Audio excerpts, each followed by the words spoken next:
Boa tarde, turma. Vocês tomaram café? Energizados? Todo mundo depois do almoço fica meio, né? Mas vamos lá, vou falar de energia. Semana passada, não, 10 dias a gente estava num evento, é a Experience, que a Ilane é a organizadora, idealizadora, e um dos temas foi energia, inteligência artificial, energia, e o nosso professor Toss falou, energia é dado. Então, assim, tudo está conectado com dado, está conectado com energia.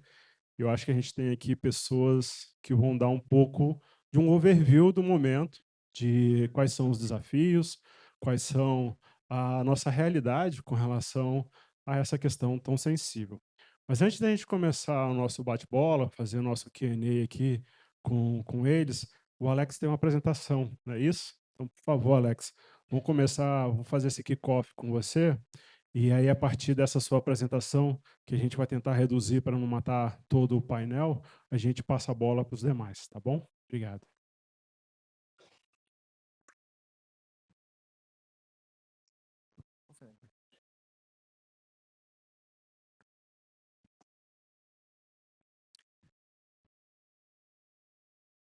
Desculpa aí.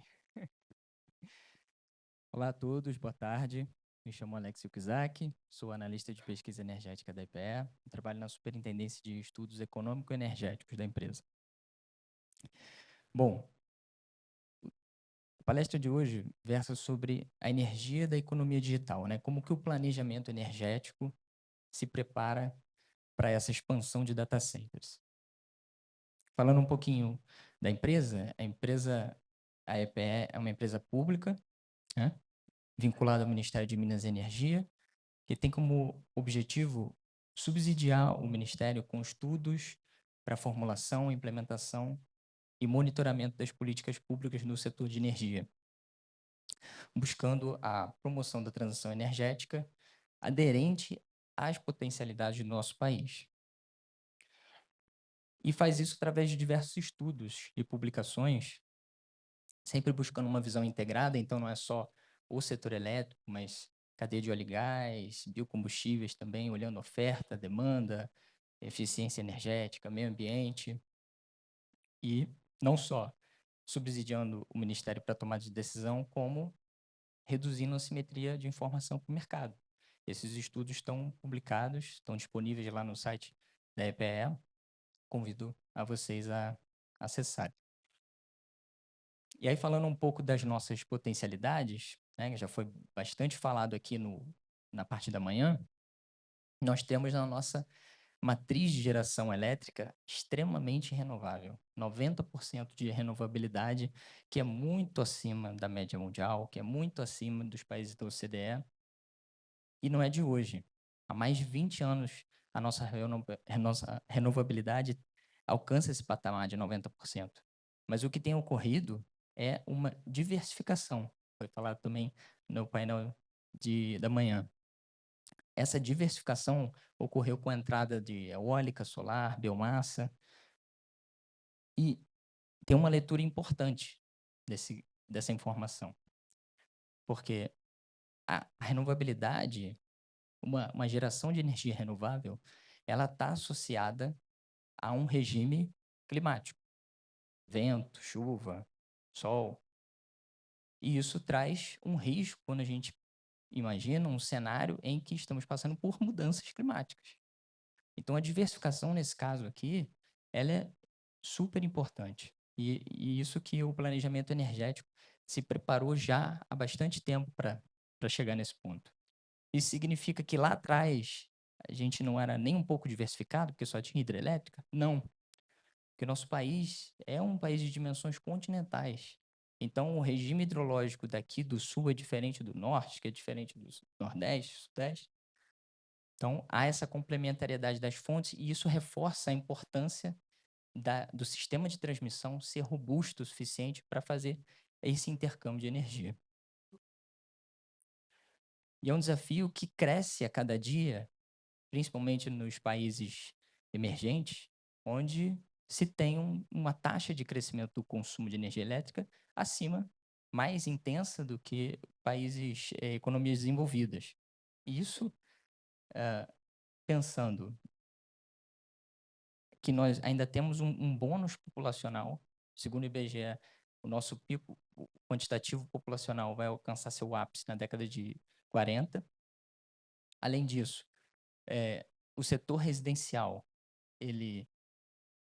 há uma disparidade no consumo de energia residencial. Quando a gente pega o consumo de residencial e separa em decils, a gente percebe que o primeiro decil é equivalente a um consumo de uma residência do Marrocos, enquanto o último decil, mais intenso, ele se assemelha a uma residência do Japão. Então, no mesmo país, a gente tem diversos Brasis e isso pode ser lido também como um potencial muito grande de crescimento dessa demanda. Além disso, temos eletrificação dos transportes, eletrificação da indústria, grandes cargas, como eletrólise do hidrogênio, data centers, tudo isso traz uma necessidade de expansão da infraestrutura energética muito grande. Então, quando a gente olha ali o nosso sistema de transmissão, se a gente pegar esse mapa e transpor ali para a Europa, ele é praticamente o sistema europeu em termos de extensão. Em 2025, temos 180 quilômetros, 1.000 quilômetros, e a previsão é que em 2028 alcancemos 200 mil quilômetros. É muita linha de transmissão. Foram mais de 60 bilhões de investimento nos últimos leilões. E quando a gente olha mais à frente ainda, 30 anos à frente, nosso Plano Nacional de Energia faz isso, a gente observa que, para dar conta dessa eletrificação, a digitalização também é muito importante. É uma grande tendência que a gente vê nos nossos cenários. Em todos os cenários, a digitalização é expressiva. O que leva ao setor de data center, ali, botei um ranking dos setores, do que mais consome para o que menos consome. Hoje, o data center está ali entre os últimos, mas dependendo do cenário, ele pode ser o segundo setor que mais consome energia do Brasil. Né? E a digitalização, ela ajuda a reduzir custos, melhorar a eficiência, resiliência, induz o comportamento do consumidor, porque não basta expandirmos a rede para atender essa capacidade. A demanda também pode se moldar para fazer o melhor uso dessa infraestrutura. E não é um desafio só daqui a 30 anos, é um desafio de hoje. Né? E como que a gente vem fazendo isso em termos de se preparar para essa entrada dessas cargas, né? A previsão de carga, ela feita a cada quadrimestre, em parceria com o Operador Nacional do Sistema e com a Câmara de Comercialização de Energia Elétrica, CCE, nós fazemos ali, a cada 4 meses, um planejamento para os próximos 5 anos, e o que a gente tem observado é que, a cada plano, a nossa perspectiva de crescimento de plantas de data center só aumenta, plano a plano. E outro ponto importante, interessante, que a gente tem observado, é que, hoje, a maior parte das plantas estão ali na rede de distribuição, mas a perspectiva é que busquem, com a densidade das cargas aumentando, é que se busque mais a rede básica para essa conexão. Quando a gente olha em pedidos de conexão, aí sim o número fica exorbitante. Né? No PDE 34, nós havíamos mapeado 12 projetos, somando ali 2,5 GB, e um ano depois, isso saltou para 26 GB. Isso aí, para se ter uma ideia, é 1/4 do pico atual da nossa energia. É como se a gente pegasse o subsistema Nordeste e o Norte juntos para atender só uma demanda de data center. É claro que nesse número tem muito projeto que não vai se concretizar de fato, tem muita especulação nesse ponto, e esse é um grande desafio que traz para nós, planejadores, hoje. Qual é a decisão de investimento que nós temos que fazer? Por quê? Pensar hoje, se vamos investir alto ou baixo numa estrutura de transmissão, olhando uma perspectiva de crescimento de demanda, que pode ocorrer ou pode não ocorrer, a gente pode chegar a resultados que são indesejáveis. Isso é que a gente evita. Tanto um sobreinvestimento quanto um subinvestimento, né? É a questão do ovo e da galinha, né? O investidor, ele quer ter a segurança para ele fazer aquele investimento, ele quer ter a segurança de que vai conseguir se conectar à rede, vai ter energia naquele ponto, e do outro lado, o planejador, ele quer ter certeza de que aquele investimento que ele fez na linha, ele vai ser de fato utilizado, não vai ficar um ativo ocioso que vai impactar a tarifa do consumidor. Então, o desafio é intenso. O desafio de você colocar uma linha de transmissão em pé demora de 5 a 8 anos, desde do planejamento, dos estudos, até de fato a entrada em operação. Enquanto um projeto de data center, ali em 2, 3 anos, ele fica de pé. Então, como concatenar isso, né? Os dois lados precisam de previsibilidade. E é por isso que, recentemente, o PNAST, muito sucedido, alterou como ocorria o processo. Porque antes ocorria um processo de fila, em que, como uma fila de banco, primeiro, se ele empaca ali, ninguém anda. E o PNAST agora, ele veio a organizar isso com temporadas, né, de acesso, onde vai ter uma competição por aquele ponto, por aquela capacidade disponível. As garantias também trazem essa previsibilidade para que tanto o investidor quanto o planejador tenha segurança daquele investimento e que isso não traga gargalos para o cronograma dos investimentos.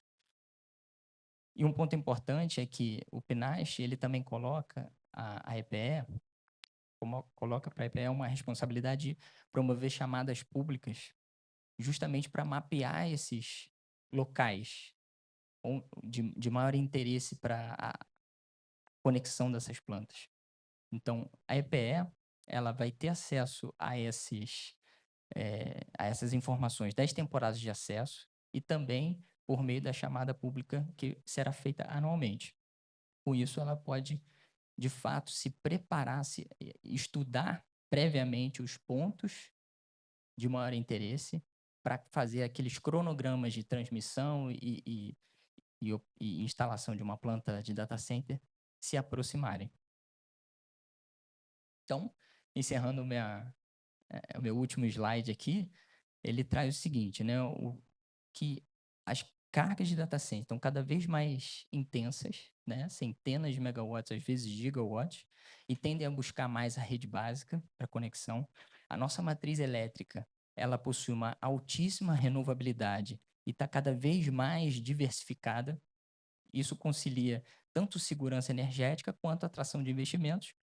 O PNAST foi um belo passo, busca aumentar essa previsibilidade para direcionar a infraestrutura para os projetos, para aqueles projetos que são mais maduros, tira aqueles projetos que ainda são muito especulativos, que não estão ainda com o grau de maturidade necessária para a conexão. E o sistema de transmissão, para não ser o gargalo para esses projetos no Brasil, a EPE vem realizando os estudos prospectivos considerando os potenciais já mapeados. Então, dessa forma, a gente reduz esse gargalo na transmissão, possibilitando que mais projetos entrem de fato e se conectem à nossa rede. É isso.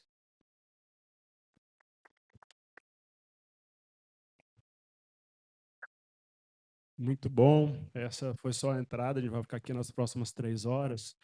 Então, agora tem a apresentação do Anderson também. Mas vamos lá, turma. A ideia aqui é a gente fazer um mix, trazendo uma visão de mercado e uma visão de Estado. Então, a gente começou com uma visão de Estado, um pouco da visão do Alex, e aí já endereçando já as primeiras perguntas para o Anderson e para o Fernando, a gente, sobre a ótica de energia, logicamente, energia é o principal fator, o principal ponto de atração também para quando se tem uma tomada de decisão para a instalação de um data center. Olhando sobre a ótica do mercado, olhando vocês que estão no dia a dia, vocês que estão ali lidando com essa situação ali pelo investidor, pelo empresário, o que um Estado tem que ter para conseguir atrair esses investimentos, conseguir atrair um data center sobre a ótica de energia? Aí o Anderson Fernando, por favor. Boa tarde a todos, obrigado aí pela presença, obrigado pelo convite. Bom, é simples, sem energia não tem jogo, né? É essencial. O que mudou? Estar no mercado de data center eu gosto muito, estou há 30 anos nesse mercado. Por quê? Porque ele muda radicalmente em pouco tempo, né? Então, nesses 30 anos que eu tenho no setor, eu já passei por umas 10 gerações de data center. E desde 2019, mais ou menos, a gente começou a ver uma crescente que você estranha no primeiro momento, né? Depois aí de 6, 7 anos eu já estou mais acostumado. Mas em 2019 começaram a surgir alguns projetos aqui no Brasil que falavam, bom, não sei onde esses caras estão indo com essa energia toda, né? A gente estava falando ali em 60 mega, né? Acontece que isso está subindo exponencialmente e a energia que era simplesmente ir lá na sua concessionária e pedir virou um gargalo, né? Uma coisa que, se nós do mercado não estava prevendo essa subida tão rápida, né? Assim, essa escalonada, o que dirá a ONS, o Ministério de Minas e Energia e a própria a Alex aqui, como é que vai prever isso, né? E então não tem culpados no momento. O que tem é um cenário que a gente precisa correr atrás. E é uma janela curta. A gente entende que é uma janela curta porque a gente está tendo um aporte global numa nova tecnologia, que é a inteligência artificial, e ainda não conseguimos prever se isso vai ser uma constante ou se eles vão fazer uma implementação que vai depois minimizar a ascendência dessa curva, né? O mercado de data center sempre vai crescer. A gente está cada vez mais dependente da internet, por assim dizer. E tudo que está na internet está no data center. Então é aquilo, a gente está tentando criar um cenário no Brasil para atender essa fome que a inteligência artificial criou, né? E isso vem com outras mudanças que a gente pode falar aqui, né? A gente vai falar hoje no painel. Mas hoje o ponto é esse. Qualquer operadora de data center, qualquer empresa que queira construir um data center na casa dos megawatts, tem que procurar terreno e tem que procurar se aquele terreno tem energia. E aí vem a grande questão, né? É um cenário razoavelmente novo, porque até então você lidava com a energia que tinha. Hoje não.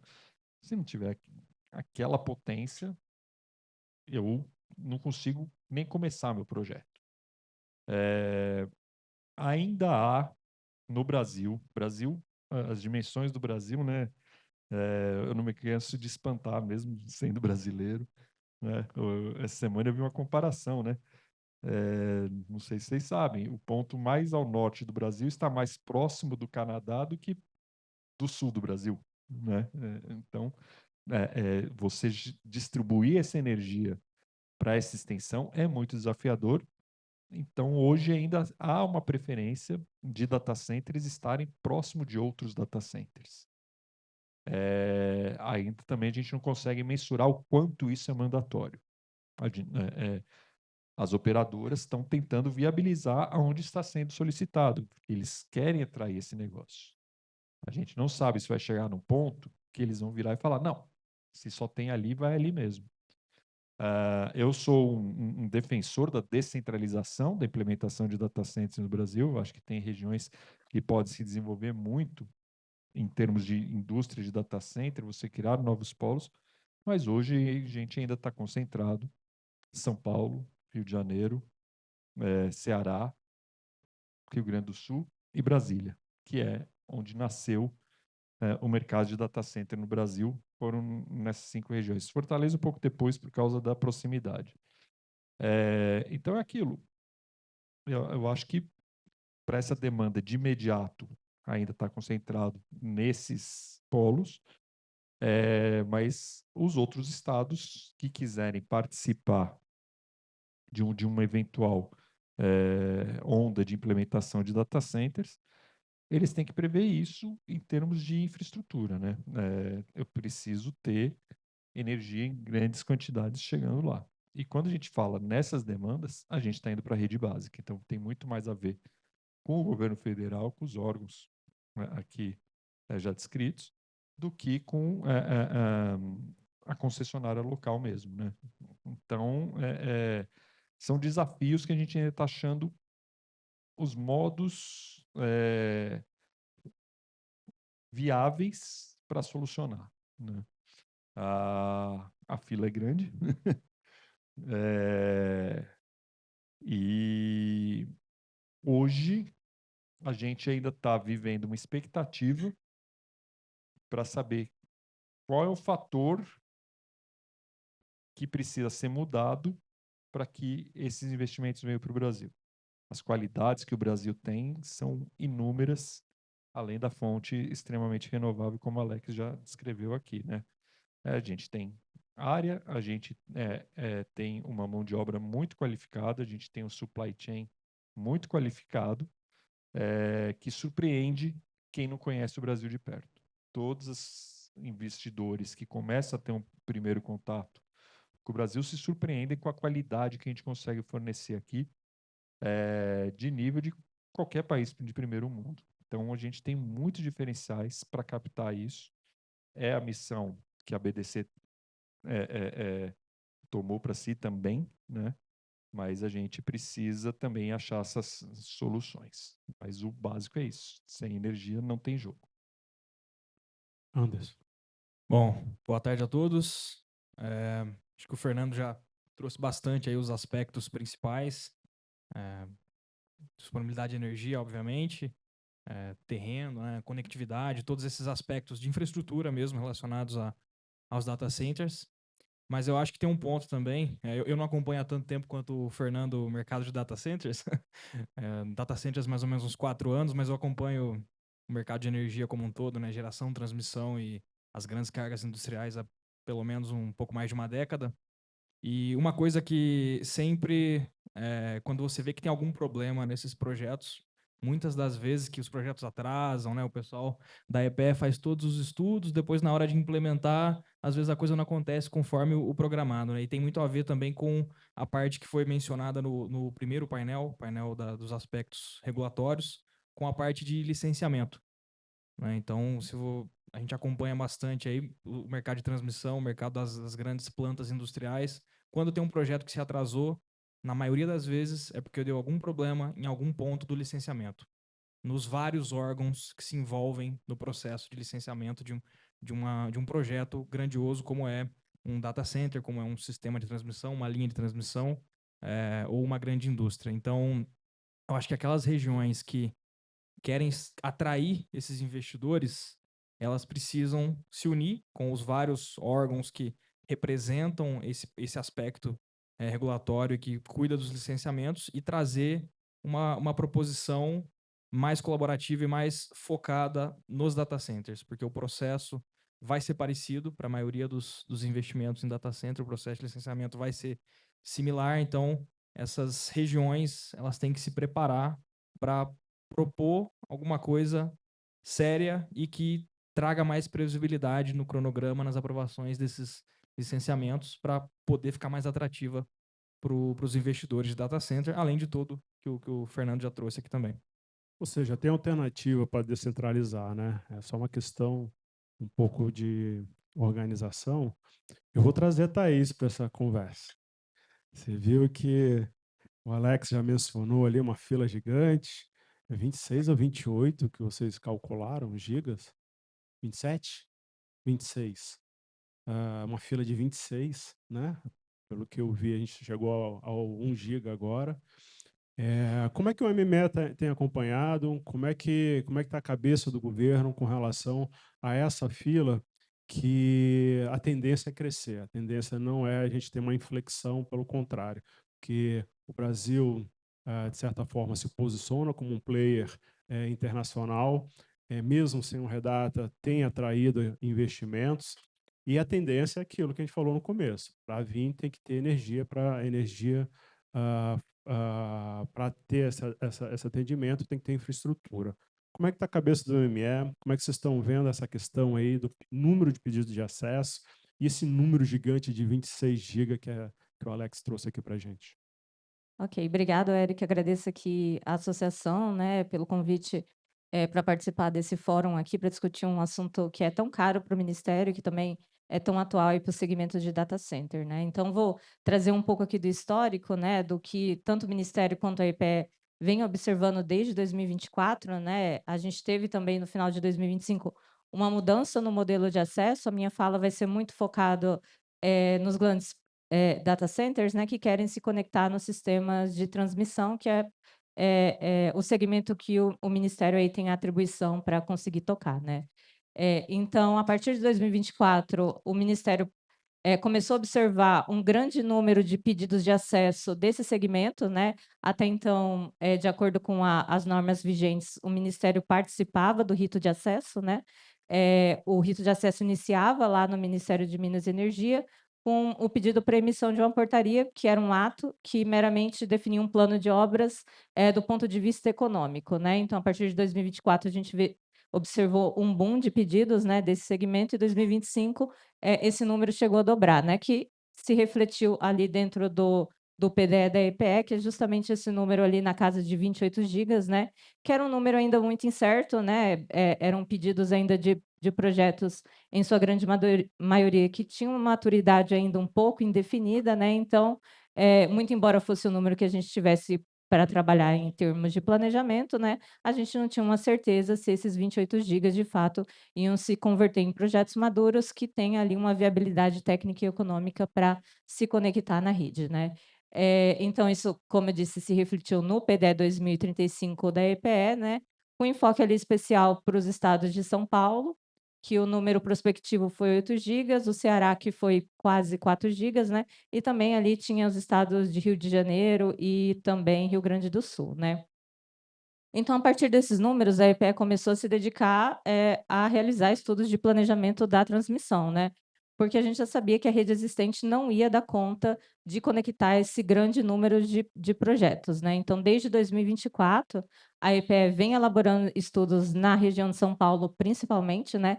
E todos esses estudos somados desde 2024, esse é um número muito importante, reflete aqui o comprometimento tanto da EPE quanto do Ministério para a conexão desses projetos, né, a EPE conseguiu emitir estudos que somam hoje a abertura de 8 gigas de margem, que é um número extremamente significativo.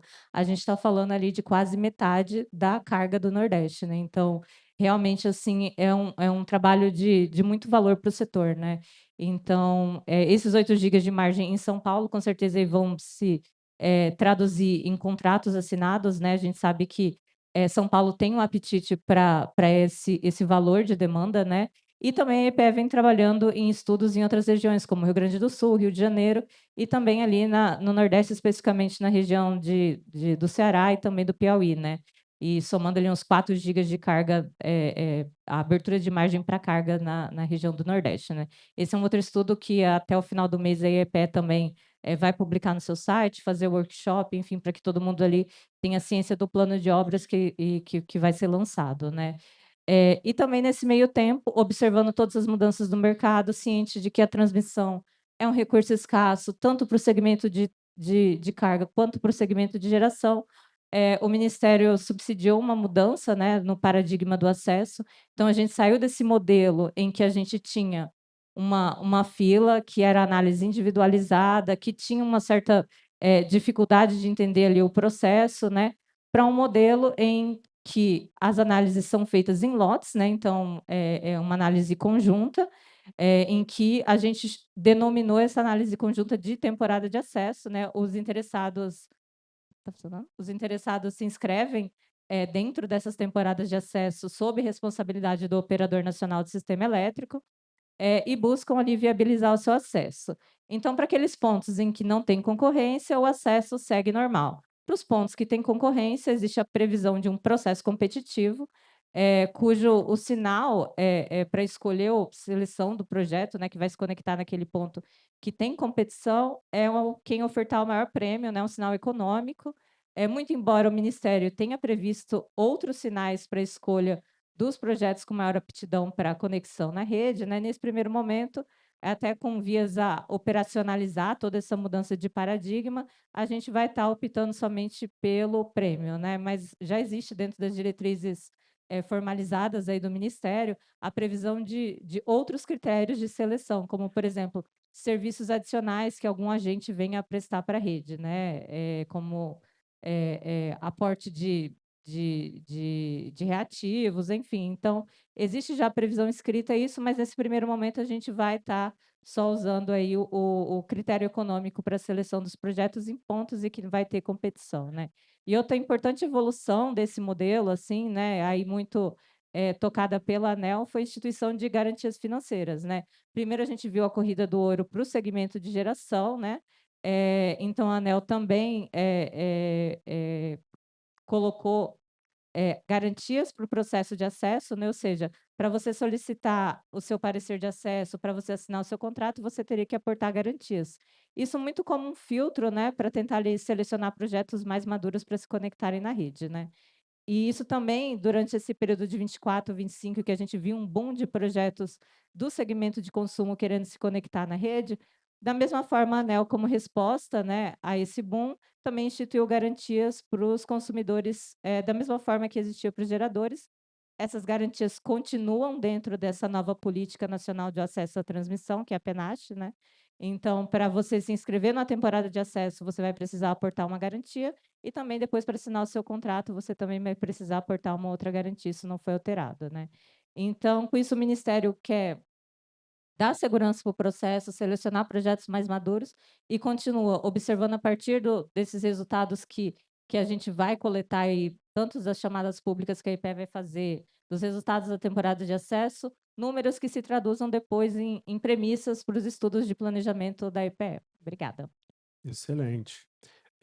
Alex, deixa eu te trazer aqui mais uma curiosidade. Depois da PENACH, houve um recálculo nesses 26 GB ou a gente ainda trabalha com esse número que é considerado especulativo?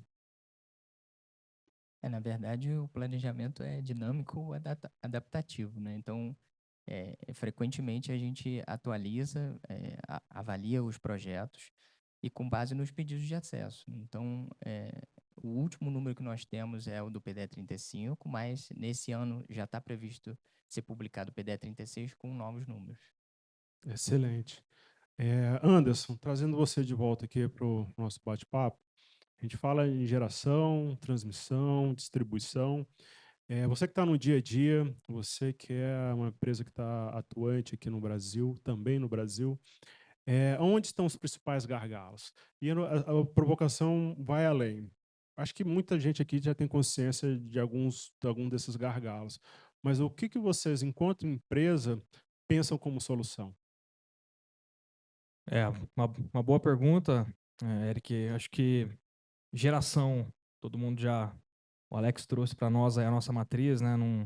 Não vejo um gargalo em geração no Brasil, né? Pelo contrário, acho que hoje a gente tem uma matriz muito robusta e a gente precisa agora corrigir a rota de alguns problemas de descasamento de demanda e geração, né? E também, como o Alex também trouxe na apresentação dele, os projetos de transmissão. Eu acho que quando a gente olha para um cenário de talvez uns 10 anos atrás, ninguém imaginaria que hoje a gente estaria tratando de cargas que consomem mais que o estado inteiro que elas querem conectar. Então, ninguém estava preparado para isso, nem nós aqui da cadeia de suprimentos, nem a EPE, o ENS, a ANEEL, o MME, todo mundo. E eu acho que agora parte de nós aí correr atrás, né, dessa nova demanda, né, que foi uma coisa que o Fernando trouxe também na fala dele, agora há pouco. As obras de transmissão, elas têm o seu tempo, né? acho que na apresentação do Alex ele trouxe ali de, né, 6 a 8 anos, algo do tipo. Acho que a gente vê aí que todos os anos a gente tem tido aí promovidos pela ANEEL, pelo menos, se não 2, às vezes um leilão de transmissão, pelo menos, né, por ano. E essas obras estão acontecendo. Elas não demoram um pouco para chegar, mas estão acontecendo.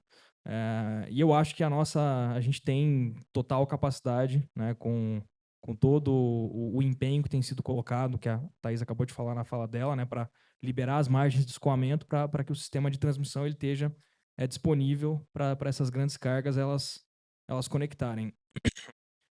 Do nosso lado também da cadeia de suprimentos, a gente também não estávamos preparados para isso. Acho que quando você olha para um cenário pré-pandemia, né, depois que teve a pandemia e depois veio a guerra da Rússia e Ucrânia, a demanda de energia, o super ciclo de energia mundialmente falando, ele pegou a gente despreparado. Então, a Europa fazendo essa transição energética para se desvincular da dependência do gás, o mundo inteiro fazendo a transição energética, as grandes cargas, né, que aqui no Brasil hoje a gente está tentando alavancar, lá na América do Norte elas já acontecem, e a demanda explodiu. E desde quando a gente percebeu que isso estava acontecendo, posso dar o exemplo da Hitachi, a gente anunciou já nos últimos 5 anos aí cerca de um pouco mais de 10 bilhões de dólares globalmente para ampliar nossa capacidade de produção, né, de todos os equipamentos que compõem a parte de alta tensão ali das subestações, né, sobretudo os transformadores de potência, que hoje são o coração aí de um sistema de transmissão e que é um gargalo hoje, mas que em breve, né, em alguns anos, eu acho que isso tende a se normalizar com os investimentos, né, não só da Hitachi, mas também de outros players. Aqui no Brasil, por exemplo, a gente está ampliando em 50% a nossa capacidade fabril da nossa fábrica de Guarulhos e anunciamos também uma fábrica nova em Pindamonhangaba. Então, eu acho que dentro de uns 2, 3 anos a gente deve conseguir normalizar um pouco mais essa questão dos prazos da cadeia de fornecimento. E o sistema de transmissão, ele vem sendo trabalhado, demora, mas em algum momento a gente vai conseguir alcançar aí essa corrida, né, desde que a gente continue com esse empenho e que, acho que também foi falado no primeiro painel, né, que o Estado também trate isso como uma prioridade, né, que eu acho que é uma cobrança que tem sido feita, né? A gente viu a legislação aí que não foi aprovada, que também já foi comentado no primeiro painel, não vou ficar me alongando aqui, mas eu acho que também o Estado precisa, de uma forma holística, abraçar e não deixar só na mão do pessoal ali que está na parte operacional da energia mesmo. Ótimo. Fernando, hoje ouvindo para cá, foi antes, lendo ali o valor econômico, que não pode dirigir, né, lendo, senão vai dar ruim. Tinha um cálculo, e aí conversando um pouco com o que o Anderson trouxe, que era o seguinte, tinha uma matéria que comentava que se o Redata tivesse sido aprovado, a gente ia sair de 1 GB para 3 GB. Você tem essa avaliação? Você acha que é tão célere assim esse crescimento? E dentro dessa pergunta, como é que a gente consegue acelerar projetos sem comprometer a segurança do grid, sem comprometer a segurança energética do país? Acho que é um outro dilema também que está colocado. Bom, Redata é um elemento da equação que a gente só vai ter a real noção do impacto dele depois que ele se tornar verdade, né? Então, quando você vai fazer qualquer decisão, você vai fazer uma análise de risco. E essa análise de risco vai entrar a questão financeira, né? Você reduzindo o risco financeiro, a gente espera que seja, pelo menos para boa parte dessa demanda, um elemento decisório para que eles tomem a iniciativa de investir no Brasil, né, em grandes projetos. Talvez não seja o único, mas eu acredito que uma parte sim. Eu acho que, inclusive, a gente está em estimativa de 1 GB. Eu acho que 3 GB é pouco com o Redata, né? Mas, enfim, só especulativo mesmo. Só sabendo só vendo acontecer para a gente dizer com certeza. Eu acho que, além do risco financeiro, a gente tem um comprometimento com o mundo de pôr o redata, né? Isso foi anunciado há um ano atrás, no evento que eu estava presente lá no Vale do Silício, e põe meio em xeque a seriedade do Brasil quando você fala de venha para cá, né? Sim, tá. Vocês anunciaram uma medida e faz um ano e nada aconteceu. Então há esse senso meio de dúvida de quão engajado o país está, né? Por parte dos profissionais, é que a gente está extremamente engajado, mas a gente tem entraves aí que ainda não saiu. Então, vamos ver. Na questão de segurança, a gente vai ter que entrar também num campo meio nebuloso, porque quando você está tratando de uma potência baixa, a variação de carga não impacta na instalação de um modo significativo. Agora, quando você vai se conectar numa rede básica, na casa dos gigawatts, com uma carga meio que desconhecida, a gente vai ter que trazer uma segurança nos dois sentidos, né? É muito fácil eu, como cliente de energia, falar, não, eu quero estabilidade. Agora, eu entendo e concordo de que do outro lado fala, ok, eu vou te dar essa energia, mas como é que você vai usar ela? Então, tem que ter uma preocupação da gente levantar essa curva de carga e criar métodos de proteção para que uma variação não comprometa o fornecimento de energia, né? Se eu não tivesse a responsabilidade, eu derrubo o país, basicamente, porque a gente tem uma rede unificada, né? Então, há uma preocupação por parte das operadoras em levantar essa curva de carga. É um dado muito difícil de ser levantado, porque ainda não tem uma base de dados suficiente para dizer, olha, vai se comportar assim, né? Do mesmo tempo que a gente tem notícias muito péssimas aí de variação na casa de 80%, 8 vezes num minuto, a gente tem já alguns casos que falam, não, isso é compensado por uma simultaneidade, né? Então, na somatória, essa variação não é tanto. Num servidor único pode ser, mas não na somatória como um todo. Depende muito dos processos. Mas há essa preocupação. E a tendência é a gente partir para aplicação de baterias para essa proteção, né? Então, a tendência é a gente ter BESS, né, Battery Energy Storage System, como um filtro, não para garantir o fornecimento de energia, mas para você absorver as variações dentro do seu site e não deixar que isso se reflita no fornecimento de energia. Então, esse BESS, ora vai ser fornecedor, ora vai ser consumidor de energia. E há exigência já nos projetos que eu estou trabalhando aí de grandes potências para a gente dimensionar esse BESS dependendo da variação. Vou pegar esse gancho do BES, a gente está caminhando para o final, eu vou abrir para umas duas perguntas do público, tá? Quebrar um pouco o protocolo aqui, para vocês também participarem. Mas deixa eu pegar essa questão do BES, porque está na ordem do dia, no sentido de que o governo tem uma expectativa de sair o leilão de bateria até o final do ano. Aí a minha pergunta e minha provocação para você é o seguinte: qual a expectativa do setor com relação a isso? Se isso resolve, e quais são os próximos passos que devem ser dados dentro de uma política de continuidade? E vou dividir essa pergunta com você, Fernando, também com o Anderson, para trazer essa ótica de mercado sobre o que vocês esperam desse leilão de bateria. E, enfim, até para a gente, amanhã, quando for bater lá na porta do MME, a gente também já tem alguma substância. Falou, ó, o mercado aqui espera isso e isso. A aplicação do BESS nesses grandes projetos, hoje a gente calcula, ele está dentro do nosso site, após o fornecimento para a gente, né? Se há um plano de se colocar isso também na rede básica, próxima dessas cargas, para auxiliar nessa proteção, é muito bem-vindo, né? Mas aí vai ter que ter um diálogo muito grande entre as partes, né? Para que não haja falha nesse sistema, porque pode se tornar um problema muito grave. Então, hoje a gente está trabalhando para dentro, né? A gente já está exigindo muito dos órgãos públicos que me fornece essa quantidade de energia aqui num prazo recorde. O resto a gente toma conta.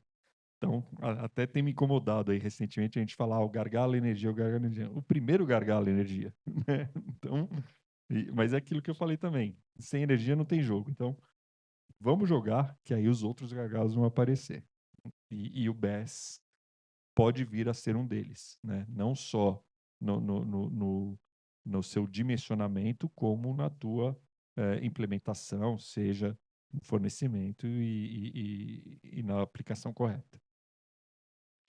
Se eu puder adicionar um pouco também, acho que primeiro nesse ponto, né, que o Fernando ele trouxe na fala dele o BES como uma das soluções para essas cargas que tem uma certa variação e que, como ele bem disse também, é tudo muito novo, né, tanto aqui para nós quanto lá fora. Acho que os grandes projetos que têm saído lá de inteligência artificial, eles estão trabalhando de uma forma mais ilhada e não tão conectados ao grid, então não se tem ainda uma medida muito clara de qual que é o impacto que isso traz na rede.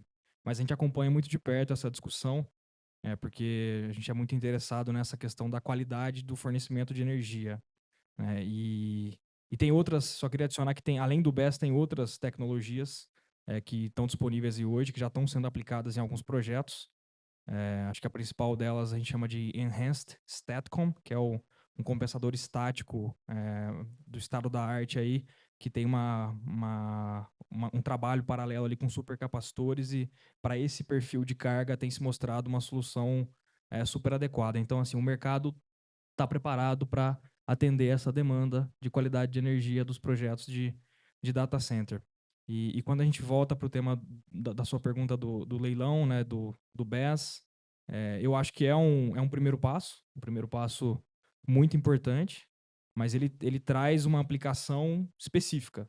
Aí eu acho que o próximo passo é avançar agora com a regulação para permitir que os agentes, né, que inclusive os investidores de data center, possam fazer um investimento nesses sistemas BES para as suas aplicações e também prover serviços para a rede, né, que eu acho que é uma regulação que é o próximo passo aí para alavancar o mercado de BES e permitir que os data centers também possam contribuir com a estabilidade e a qualidade da rede, e não só com essa contribuição da possível variação de carga.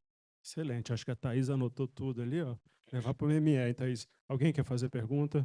Aqui uma. Vou descer aqui, se eu não tropeçar na luz. Por favor, se identifica e direciona a pergunta.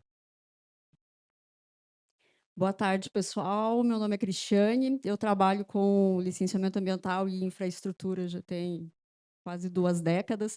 E aí eu estou desde manhã ouvindo, né, todo mundo trazendo e pontuando o quanto o licenciamento ambiental pode ser um gargalo, e é um gargalo. Eu trabalho especificamente, atualmente, com implantação de grandes projetos de linha de transmissão, e eu vejo, eu sinto na pele, eu sangro junto com esses projetos, vendo os atrasos que ele tem. E, sabendo disso, eu gostaria de fazer uma pergunta, eu gostaria da visão tanto do setor público, do Alex e da Thaís, quanto do setor privado também. Como fazer a diluição do risco do licenciamento ambiental dentro do planejamento energético, e além dessa diluição do risco do licenciamento, né, que a gente ainda não tem, ainda que a Lei Geral de Licenciamento Ambiental, né, esteja aí tramitando e tal, mas ela não está estabelecida, e o Brasil tem essa prerrogativa de uma lei não pegar. Então, né, considerando isso, como diluir o risco dentro do planejamento? E também gostaria da visão dos 2 setores, aí, público e privado, sobre outra diluição de risco, que é sobre a consistência da energia firme. Como garantir essa estabilidade da energia a ser provida para essas cargas estruturantes? E se a gente tem outras opções, se isso entra no planejamento, se a gente tem outras opções, por exemplo, além de BES e os compensadores síncronos, por exemplo, o que mais está sendo pensado para garantir que a gente consiga cobrir essa intermitência das fontes renováveis e garantir essa energia firme da qualidade que data centers e outras cargas estruturantes precisam.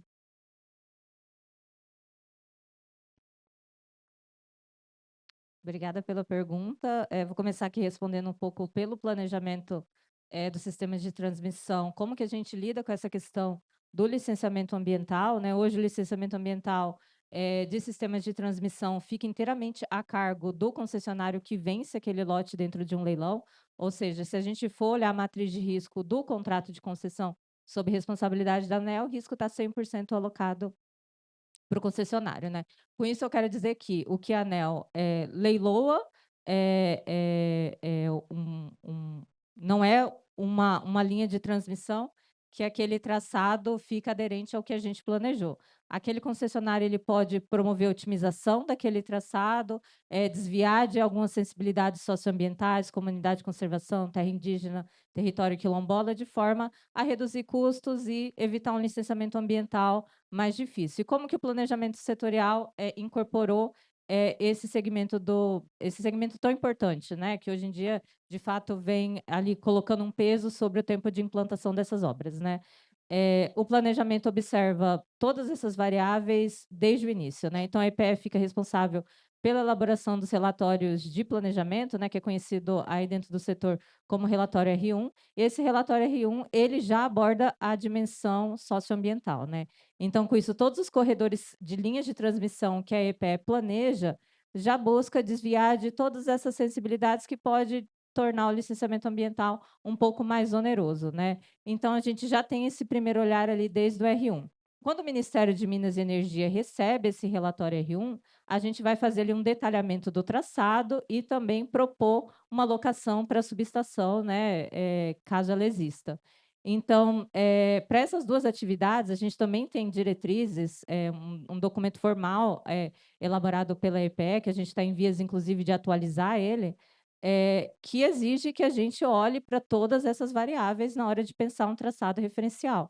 Então, tudo isso é visto com muito cuidado pelo planejamento, né? Então, quando a gente está propondo um traçado referencial, uma localização referencial para uma subestação ser leiloada, a gente já conseguiu mapear, lógico que é uma fotografia, isso pode evoluir com o tempo, né? Todas essas variáveis. Então, a gente sempre está buscando evitar proximidades com terras indígenas, proximidades com territórios quilombolas, assentamentos rurais, para justamente, né, até evitar conflitos socioambientais, né, que possam aí delongar o tempo de licenciamento ambiental. Claro que o vencedor do lote ele pode alterar o projeto, né? Ele não está distrito àquelas informações, mas a EPE também, assim, até recentemente assinou um acordo com o IBAMA, né, em que esse viés do licenciamento ambiental já é visto com muito mais cuidado, né? A gente tem um estudo aí muito recente também na região amazônica, em que as interações com o IBAMA ali para definição do corredor, enfim, dos traçados do R3 das linhas, foi vista com muito cuidado. O IBAMA participou, viu as alternativas, né, opinou também, já tinha um conhecimento prévio ali de estudos de monitoramento da área, porque já tinham linhas instaladas naquela região, então é uma ótica que o Ministério vem observando, cuidando disso, né, evitando que também, na fase posterior de implementação, isso vire algum tipo de imbróglio que depois até possa virar alguma coisa que o Ministério precisa atuar junto ali com um órgão de licenciamento, né? Até aqui, se o Alex quiser complementar alguma coisa, pode ficar à vontade, Alex. Obrigado. Você foi bem cirúrgica na resposta, eu vou fazer poucos complementos, na verdade. Quando eu mostrei ali o tempo para colocar uma linha de transmissão em operação, a gente já considera que por que não um tempo fixo, né? Por que há uma variação? Porque justamente tem obras que são muito mais complexas que outras e que podem passar por terras de indígena, né? Área de preservação, enfim. Então, o que a gente pode fazer para, dado isso, como que a gente pode agir? Com antecipação. E a gente só consegue antecipar com a informação dos locais que são de maior interesse de conexão dessas cargas. Então, a chamada pública, todo o instrumento do PNAS, ele vem a reforçar essa antecipação para nós, de termos essas informações de antemão, para podermos preparar os estudos do R1, como foi mencionado, com mais antecedência. Bom, eu acho que eu posso ajudar a responder, entrar mais na parte final da sua pergunta, que é com relação às fontes intermitentes e a forma de se amenizar isso, né? Eu acho que a gente tem uma rede muito resiliente, muito robusta, acho que talvez uma das mais robustas do mundo. A gente conversa muito com outros países e a gente vê todos os dias não, mas frequentemente exemplos, como a gente viu lá na Península Ibérica, né, uma intermitência que causou um colapso, que eles demoraram muito mais tempo do que a gente demora aqui para resolver os nossos problemas. Então a nossa rede ela é por si só já muito robusta, mas com a inserção das fontes intermitentes, solares e eólicas, essa intermitência ela começa a trazer alguns desafios. E eu acho que hoje a gente tem muita tecnologia que pode ajudar e pode suportar e pode garantir essa estabilidade do grid. O ONS ele já fez algumas alterações na maneira de operação a partir daquele evento que a gente teve em agosto de 2023, né, lá no Ceará, que também trouxe uma falha sistêmica. E a EPE, nos estudos dela, cada vez mais vem contemplando essas soluções. E não é assim, não é uma solução que vai resolver. A gente tem que aplicar toda a diversidade de aspectos tecnológicos que a gente tem, de possibilidades. Você citou o síncrono, ele resolve um problema específico, ele está sendo empregado. O BES agora vem também como uma solução muito bem-vinda para nos ajudar nessas intermitências. E desde outubro passado, né, no leilão de outubro de 2025, a ANEEL já licitou uma tecnologia nova, que foi denominada pela EPE como CAR, né, Compensador Automático de Reativos Rápidos. E eu acho que o primeiro já deve entrar que foi leiloado em outubro, já deve entrar em operação daqui uns 2 anos. E eu acho que cada vez mais a EPE e a ANEEL vão incluir aí nos nossos leilões essas tecnologias, e a gente vai ter a mesma diversidade que a gente tem hoje de fontes, a gente vai ter de tecnologias para amparar e manter a nossa rede cada vez mais estável e mais segura e com mais qualidade. Mas a gente precisa dessa diversidade de tecnologias, não vai ser uma única tecnologia que vai nos salvar. Fernando? Não, a minha resposta é rápida. No meu caso, é mais concentrado, né? É diferente de uma linha de transmissão, ou de uma usina de geração, etc. O meu é mais concentrado ali, né, áreas cada vez maiores, mas ainda concentrado. Então a gente mitiga qualquer risco ambiental com diligências técnicas, precedem inclusive a aquisição do terreno. E a gente faz escopo 1, 2, 3, fase 1, 2, 3. E vai fazer parte dos riscos a serem mitigados, né?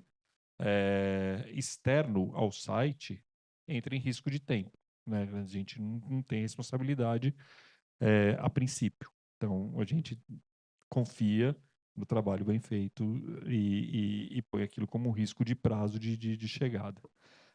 E a variação é mandatória em data center.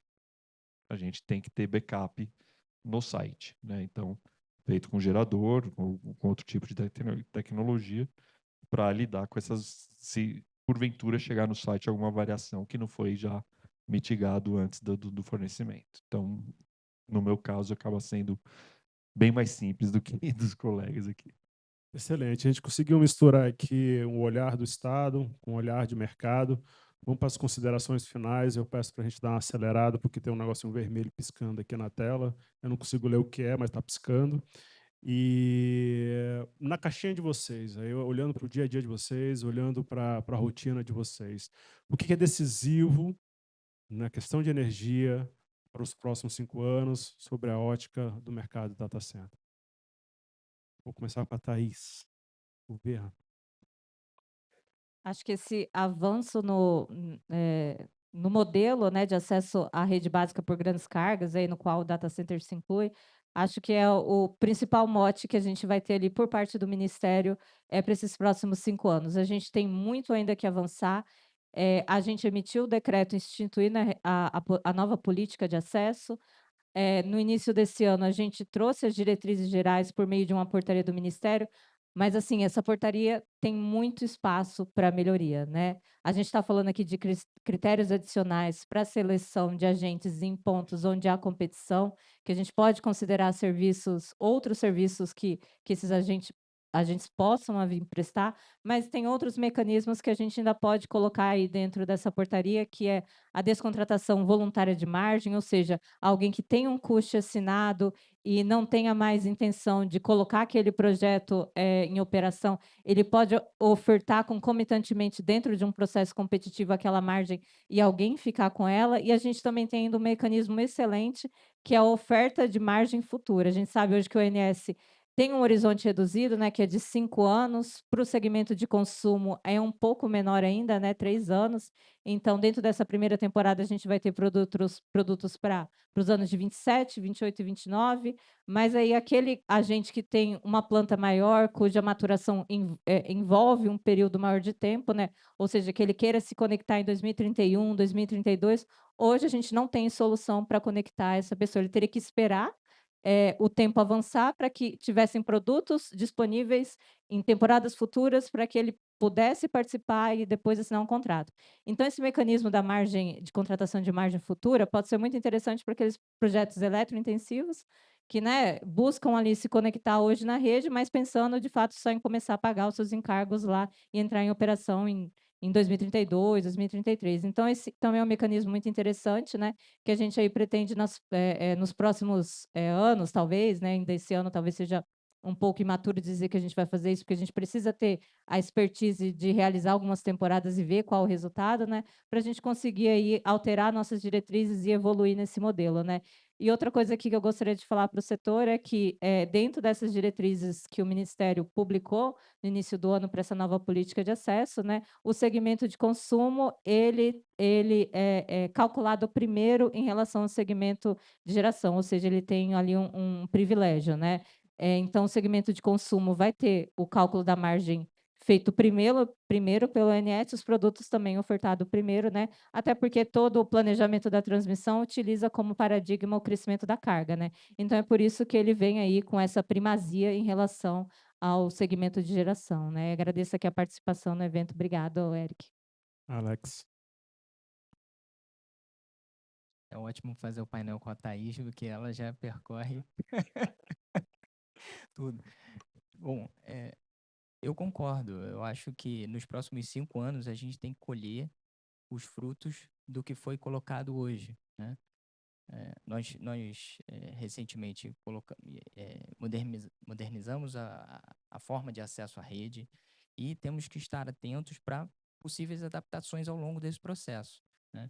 E a palavra que eu diria assim é a previsibilidade, tanto para o investidor quanto para o planejador, para que a gente consiga direcionar os esforços, né, o investimento para onde é necessário, os locais que são necessários, sem deixar a infraestrutura ociosa e poder preparar o sistema para atender essa carga, porque boa parte dessa geração que foi colocada é uma expansão que é o próprio mercado que faz. Não, antigamente era feita por leilões, hoje em dia boa parte da expansão é no próprio mercado livre de energia.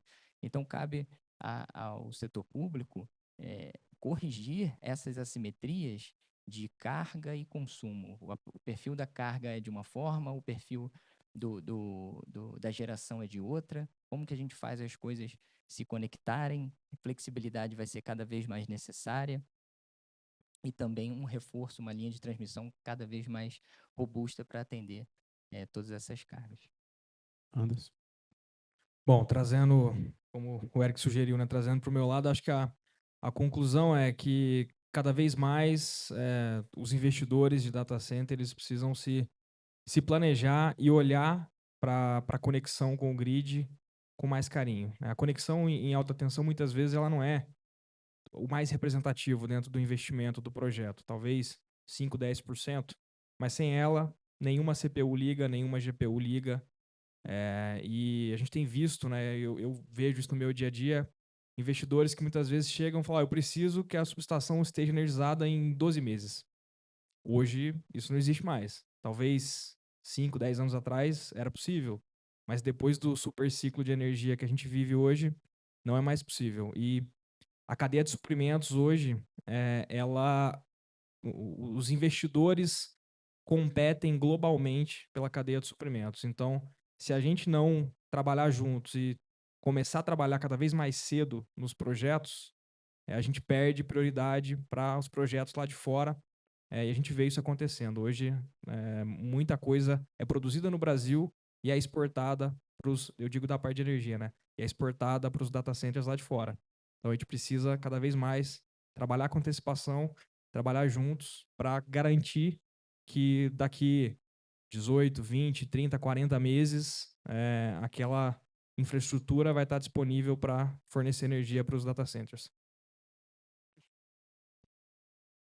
Bom, daqui a 5 anos eu quero estar falando de um mercado de 10 GB, não de 1. Com uma prospecção aí para 50 GB, vai chutando números aqui.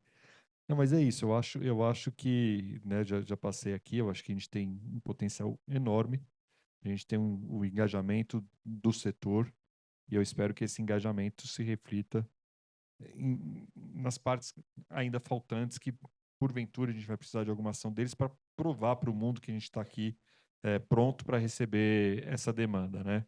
Eu vejo os números dos Estados Unidos são absurdos hoje em dia.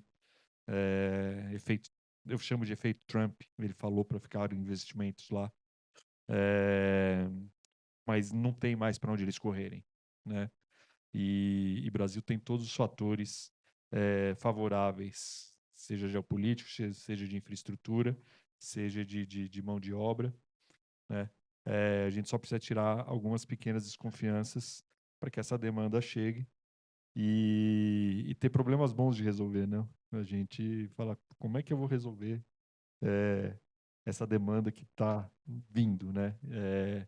Eu acho uma dor de cabeça boa para ter, porque você sabe que tem.